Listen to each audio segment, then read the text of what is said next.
just yet. Tommy, you must be absolutely delighted after that result and performance this evening. Just what you've been looking for, I guess. Yeah, we've been crying out for that kind of result all season, to be honest with you. I think keep challenging the boys. How ruthless, how clinical can you be? And I've said it for the last 3-4 weeks now, and obviously for it to all happen tonight, performance-wise and result-wise, it was obviously a perfect night. I guess coming into the game, you know, we played a number of sides at the bottom and hadn't really managed to overwhelm them, but that wasn't the case this evening. What do you think that was down to? Probably the meetings that we've had, to be honest with you, in the last couple of weeks off the back of Dorchester and Bideford. I think the penny's dropped with a few now, the fact that we have to come and play the teams at the bottom of the league, and you have to perform and you have to turn in the same performances you do against teams like St Neots, Redditch's, you know, and we haven't had that. We've let ourselves down in terms of those previous results. The league table could look even better than what it does currently if we'd won them games, but we didn't, so we've rectified it, and we have bounced back the last couple of games.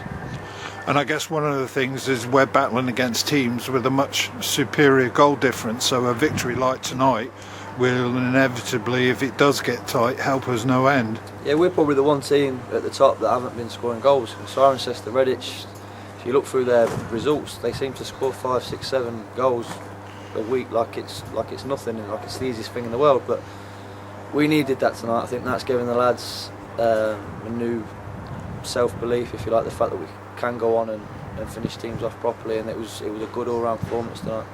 Yeah, it did exceptionally well. Well, Wilson, I think we were in a position to experiment a little bit. Wilson, I've always wanted to have a little look at him through the middle. I think it was the night to have a look at him. We've put him through the middle. He's got pace, you know. He got in, he got his goal, which I know he'll be delighted about. And like you say, Elliot Bentley, I love Elliot Bentley. Every time he plays for the football club, I really appreciate him as a footballer.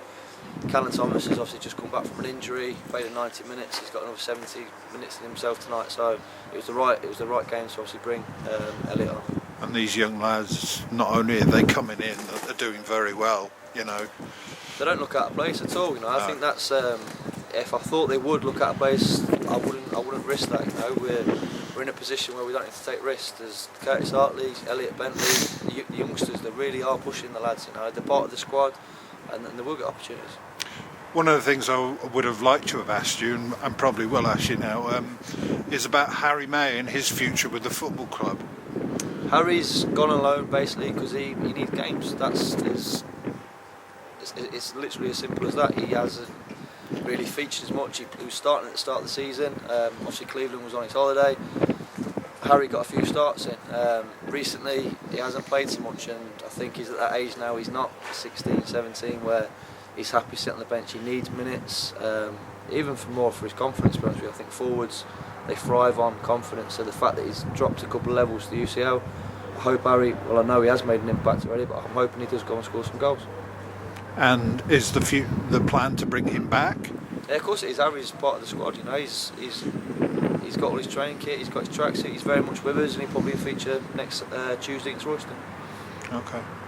And what did you make of that bizarre first goal this evening? It was hard to see, to be honest with you. I think from the dugouts and even probably from the stand to see a touchline, and obviously the lad was adamant he hasn't handballed it without it going over the line. So it was a strange one.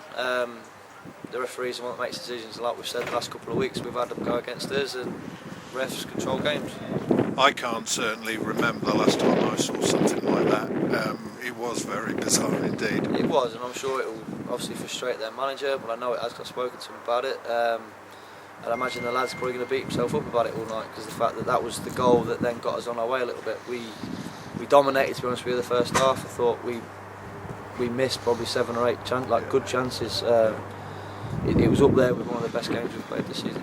Their keeper played well the first half anyway. Yeah, he probably made 3 or 4 saves, to be honest with you. He made some really good saves. Like I say, Banbury, they just need to pick themselves up now, dust themselves off every week from the cup final, and they just need to keep sticking in there, and it will change. Well, we know what it's like because we've been there ourselves, haven't we?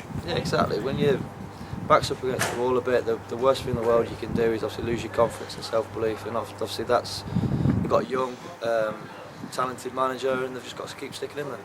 Thank you very much, Tommy. Cheers, mate.